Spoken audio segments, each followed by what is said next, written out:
Good evening. May consider na breakthrough sa samahan ng ating ASEAN member states ang Mutual Recognition Agreements o MRA.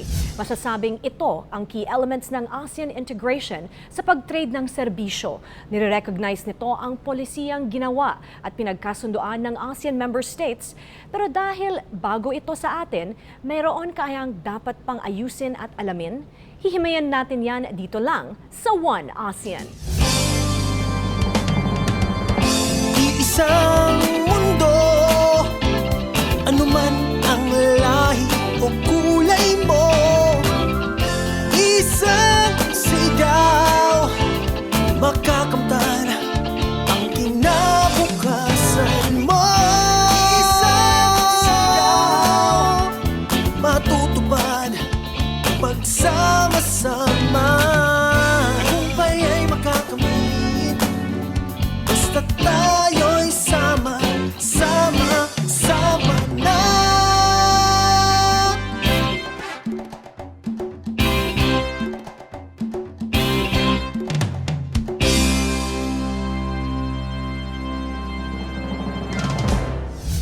Okay, hindi na po natin paghihintayin ang ating guest expert ngayong gabi. Welcome, Mr. Louis Valera, Chief for International Commitments Negotiation Division ng Professional Regulation Commission or PRC. Hi, good evening, sir. Good evening, Charles. All right, sir. Very important sa ASEAN right now ang MRA or ang Mutual Recognitions Agreement. What exactly is it in essence? The MRAs are the ASEAN instrument that provides for the automatic recognition of qualifications of professionals kasi MRA siya for professionals.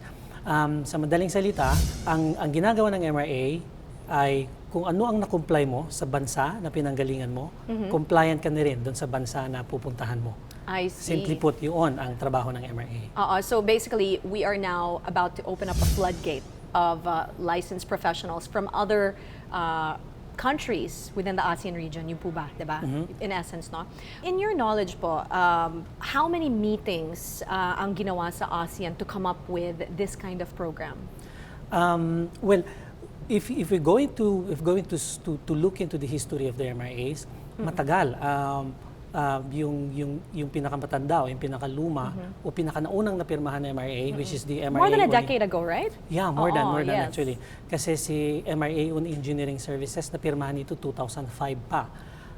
We really do not know, I mean, I do not have any personal knowledge kung gaano kadaming meeting ang nangyari niyan bago napirmahan yung dokumento. Pero well, as we know it, kung mga instrumento na ganito na very critical ang implementasyon and that they actually somewhat alter the regulatory landscape of a country, talagang masinsinan na negosyasyon yan at saka usapan.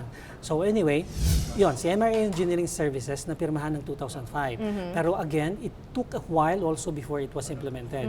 Kasi kahit 2005 siya napirmahan, na-implement lang 2014. I see. Ganun din sa architecture.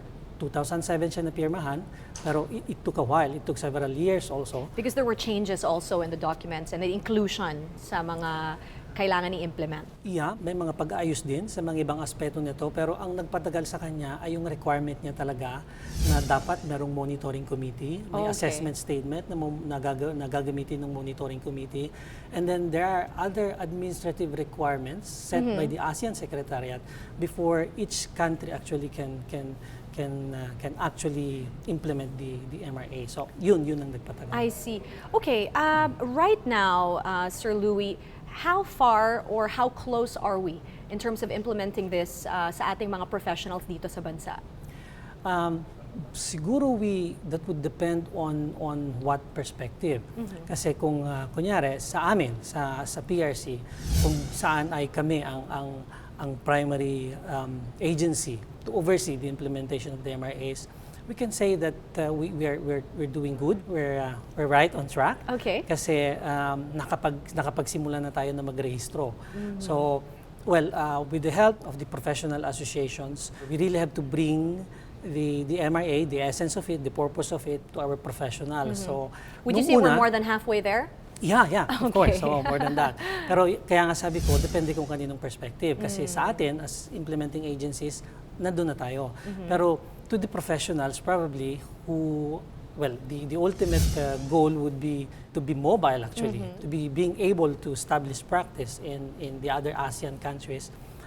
Wala pa tayo kasi wala pa talagang Filipino professional na nakatawid through the MRA mechanism to establish practice.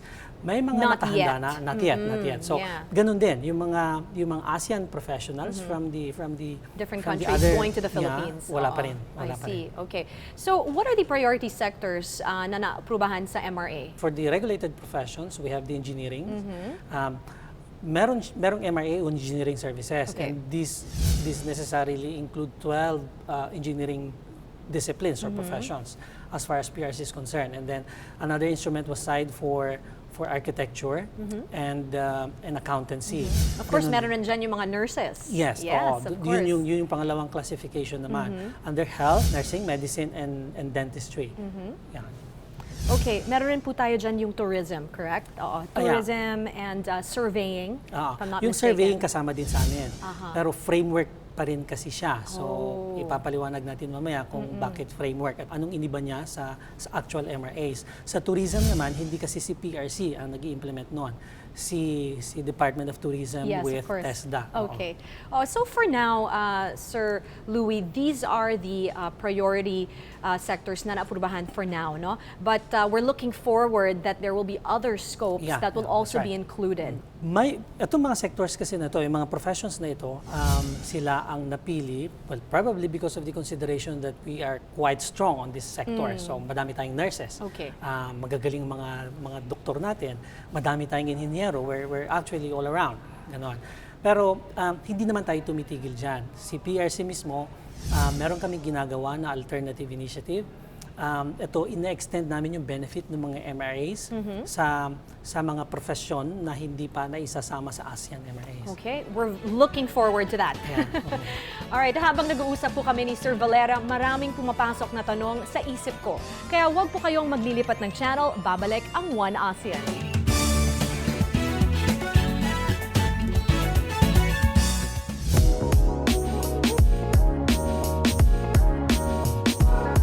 Para sa safety at conservation ng ilan sa mga pinakamaganda at pinaka-unique na national protected areas within ASEAN, nilagdaan ng mga ASEAN ministers ang isang deklarasyon para sa pagtatalaga ng mga ASEAN Heritage Parks.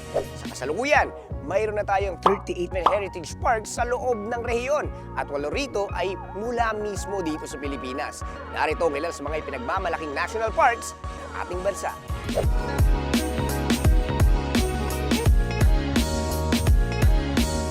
Una sa listahan ay ang Mount Apo Natural Park kung saan matatagpuan ang pinakamataas sa bundok within the Philippine Archipelago. Sigat na sigat ang Mount Apo lalo na sa mga professional at non-professional mountain climbing groups sa loob at labas ng ating bansa.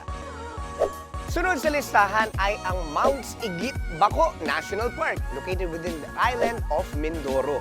Kilala ang natural site na ito dahil sa malusog nitong wildlife environment.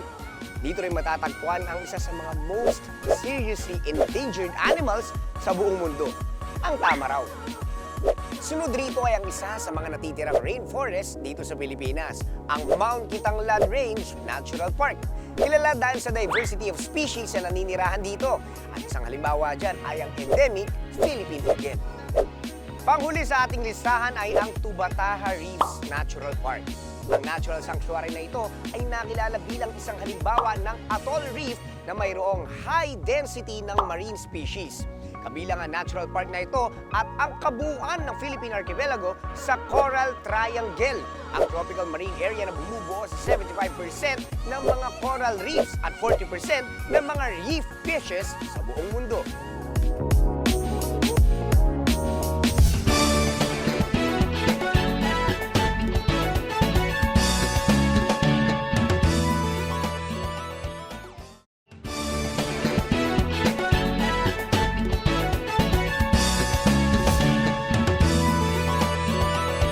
Kasama pa rin po natin si Mr. Louis Valera, Chief for International Commitments Negotiation Division ng Professional Regulation Commission o PRC para sa important topic nating Mutual Recognition Agreements o MRA. All right, Sir Valera, we talked earlier about the approved sector so far, and I'm very happy that in the next years to come, there will be more sectors added to this. But as far as the ASEAN applicants are concerned, paano po ba ang competition right now? For example, do you have to necessarily be in the country you're applying in, or do you have plans to move there? Ano po ba yung competition status right now? Thank you, Charms. Hindi kailangan, itong maganda sa MRA, hindi mo kailangan na nandun ka. Okay. Kamukha ng sinabi ko kanina, dahil sa implementation ng MRA, yung compliance na nagawa mo na sa bansa, na pinanggagalingan mo, deemed compliance mo na rin sa bansa na gusto mong puntahan. So, okay. kunyari, si Filipino architect. Dahil compliant na siya ng licensure requirement dito, pagdating niya sa ibang ASEAN country, hindi na kailangan siyang i-require na i-establish yung compliance niya to those requirements. So, ibig sabihin, arkitekto siya na pupunta doon. Si Filipino engineer siya na pupunta doon. The applicants will just have to go through a process. Okay, what process is this? Because, I mean, I understand maybe coming from the applicant's perspective, pwede itong maging a little bit complicated. Oo. In fact, Charms, simple lang ang requirement. There are kasi 'di ba sabi natin kanina merong assessment statement na kailangan establish. So natapos na tayo nung mahirap na aspeto na 'yon. Meron ng assessment statement. So si monitoring committee i-assess lang niya yung aplikante against the criteria set in the assessment statement. And well, I cannot be very specific. Hindi ko masyadong matandaan yung mga requirement, pero ang idea nito dapat dapat lisensyado ka. Of course. Pangalawa, you shall have been in the practice for a certain number of years. So what is the minimum number, sir? Nag-iiba siya sa engineering, iba sa architecture, iba. Pero this is only to establish before the monitoring committee na you've been around for a while. Na you have doing your craft, exactly. You have established or you have established a framed up practice, kumbaga. So kung ang tanong ay mahirap ba yan, tedious ba yan, hindi masyado. Once you are registered as an ASEAN engineer, as an ASEAN chartered professional engineer, then you're set to establish your practice in a foreign country. Okay. Within the ASEAN. Within the ASEAN region. Okay. Sino po ba ang mag-release ng license or perhaps certificate sa mga applicants na to? Sa engineering services, merong certificate na ini-issue si Pilipinas. Okay. Tapos, meron ding certificate na ini-issue ang ASEAN Committee. So, after you have passed the assessment mechanism here in the Philippines, i-issuean ka ng certificate. And then, yung pangalan mo, ibabato sa ASEAN Committee. Okay. Si ASEAN Committee also will eventually issue you a certificate. Kaya yun yung So we're talking about 2 certificates. Yeah, for engineering services. Paano kunyari, for example, for nurses or medical practitioners in general? Sa medical practitioners, iba na very Okay. peculiar ang manner of implementation ng kanilang MRAs. How peculiar are we talking wala silang monitoring committee. Okay. Walang assessment statement. Kaya walang registry na pinag-uusapan. Sa architecture kasi at saka sa engineering meron. 'Di ba, once you have established your compliance with the criteria of the assessment statement, then you get yourself to be enrolled in the registry. Sa health services, sa medicine, dentistry and nursing, walang ganon. They have only identified, they have 5 areas of mobility, identified 5 areas of mobility. And what are these? Limited practice, humanitarian mission, okay. research, and I'm missing the 2, pero yon. Lahat ng detalye The nito scope that they would like to be involved in as far as their field is Oo, concerned. Okay. All right. Mapapabilis ba ng MRA ang paglago ng economy for the ASEAN region in general?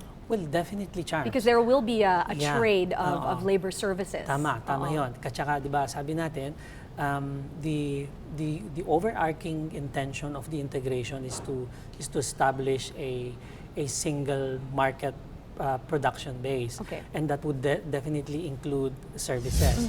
So ibig sabihin kung ang ginagalawan ng isang professional service provider ay wala ng boundaries na pinag-uusapan. Walang mga bagong requirement na kailangan i-comply bago makapag-establish ng practice. Kumbaga parang lumilipat lang siya ng munisipyo o kaya barangay. The economy will flourish definitely. Sir Louis, I forgot to ask you, very interestingly enough, you mentioned, say for example, for engineers, they would have to get one certificate initially, and then after that, the ASEAN certificate would be issued.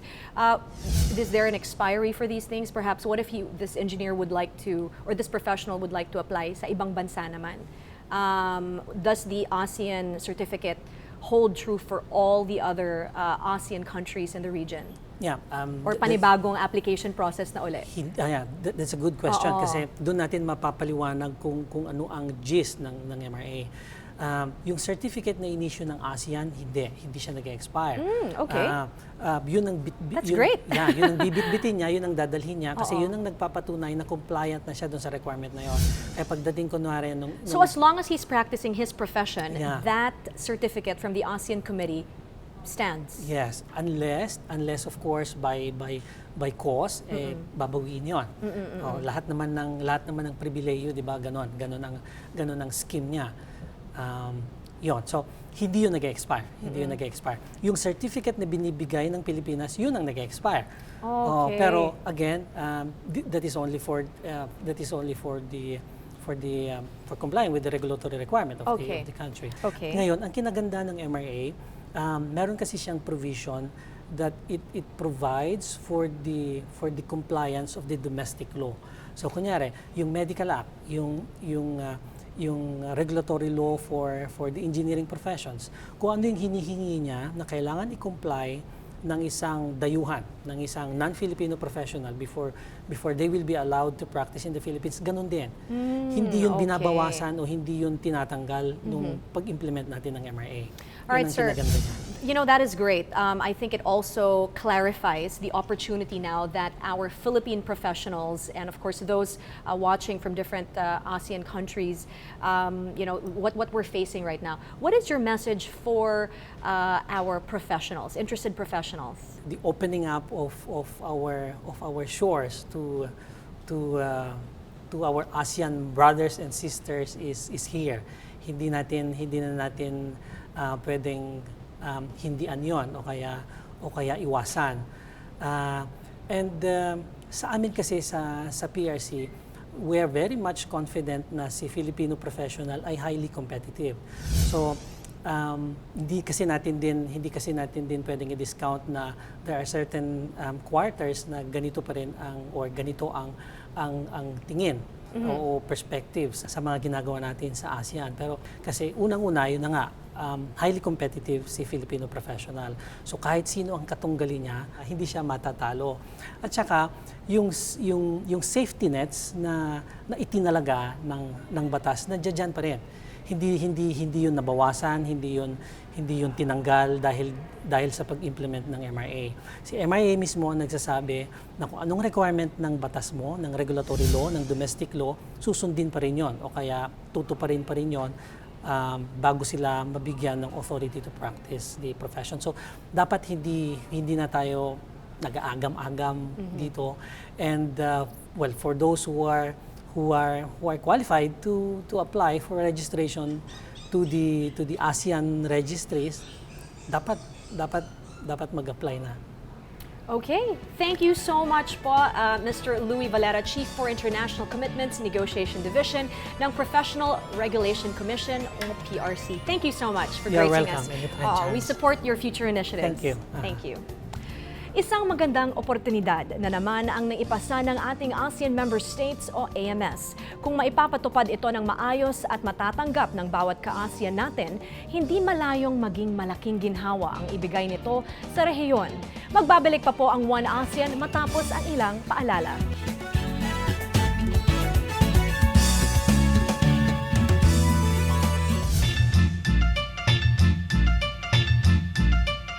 Nitong November 13 and 14, 2017, idinaos dito sa Pilipinas ang 31st ASEAN Summit. Pero alam niyo ba kung kailan ginanap ang pinakaunang ASEAN Summit? February 23 and 24, 1976 nang ganapin ang first ASEAN Summit sa Bali, Indonesia. Sa summit na ito, nilagdaan ng Treaty of Amity and Cooperation in Southeast Asia. Pinangunahan ito ng mga leaders ng mga founding member states na Indonesia, Malaysia, Philippines, Singapore at Thailand. Mga ka-ASEAN, napansin nyo ba na biannually o 2 beses sa isang taon ginaganap ang ASEAN Summit? Nagsimula ito noong 16th and 17th ASEAN Summit na parehong idinao sa Hanoi, Vietnam noong 2010. Tulad ng paghawak ng chairmanship ng ASEAN, umiikot rin sa mga ASEAN member states ang pagdaraos ng ASEAN Summit. Ang bansang may hawak ng chairmanship ang siya ring nagsisilbing host. Marami mang pagbabago ang pinagdadaanan ng ASEAN Summit, mahalaga pa rin ang pagkakaroon nito dahil dito na pag-uusapan ang mga mahalagang isyong nakakaapekto sa mga miyembro nito. Para sa ASEAN Milestones, ako po, si Miko Aitona.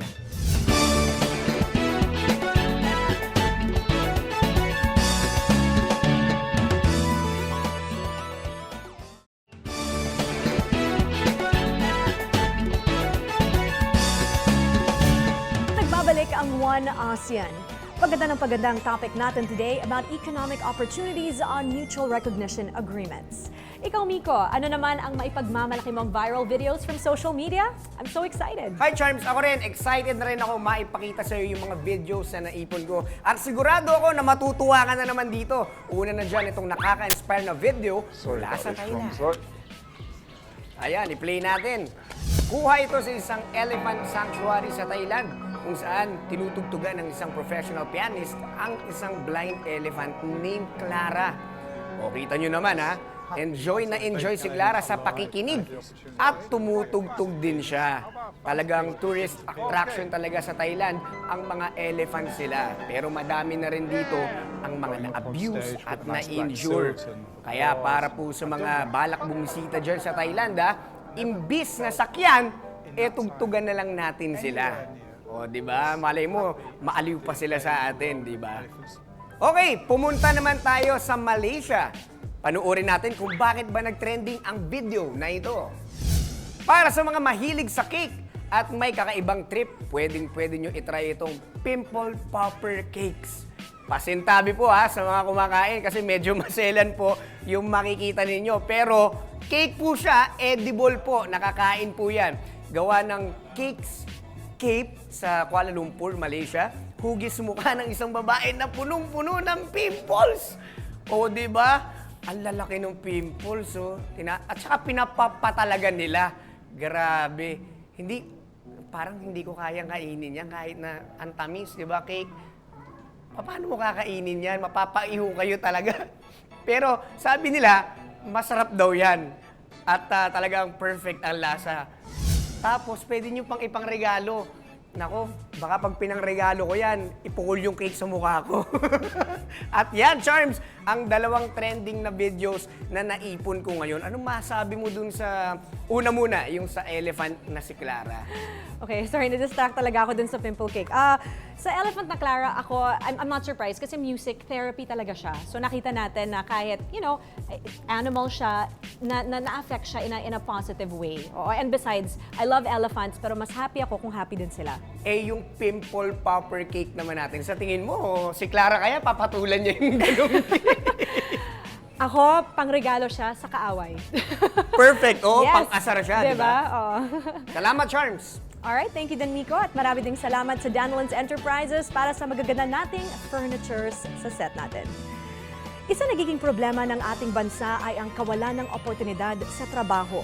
Kadalasan ay hindi nagiging akma o ayon sa tinapos na kurso ang nakukuha ng ating mga kababayan dito man sa bansa o sa labas ng Pilipinas. Pero sa ginawang Mutual Recognition Agreement ng ating ASEAN member states, tila nagkakaroon tayo ng pag-asang magamit ang ating propesyon na may tamang compensation. Kaya para sa sabay-sabay na pag-angat ng ekonomiya sa ating ASEAN region, kailangan natin alamin at suportahan ang mga proyektong ginagawa ng ating mga ASEAN leaders. Mula kasi dito ay mas malalaman natin ang ating karapatan bilang mga miyembro ng One ASEAN.